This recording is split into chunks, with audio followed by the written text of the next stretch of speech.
పూరా local. Welcome to పూరా local. Jana Nayagan సినిమాకు సెన్సార్ సర్టిఫికేట్ ఇవ్వాలని సింగిల్ జడ్జి జారీ చేసిన ఉత్తర్వులకు మధ్యంతర స్టే విధిస్తూ మద్రాస్ హైకోర్టు ఉత్తర్వులు ఇచ్చింది. జననాయకన్ కు సెన్సార్ సర్టిఫికేట్ ఇవ్వాలని నిర్మాణ సంస్థ హైకోర్టులో కేసు వేసింది. దీన్ని విచారించిన న్యాయమూర్తి జస్టిస్ ఆశా సెన్సార్ సర్టిఫికేట్ ఇవ్వాలని సమీక్షకు పంపిన ఉత్తర్వులను రద్దు చేస్తున్నట్టు తెలిపారు.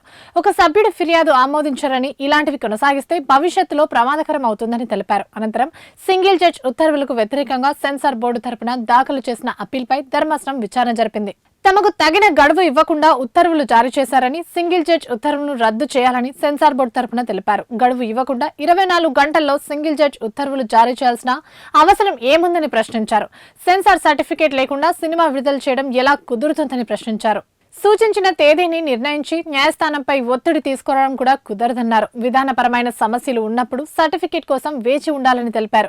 రిలీజ్ తేదీ ప్రకటించినందున ఇష్టారీతిన వ్యవహరించడం కుదురుతుందా అని ప్రశ్నించారు. సింగిల్ జడ్జి ఉత్తర్వులకు మధ్యంతర స్టే విధించి విచారణని 21కి వాయిదా వేశారు.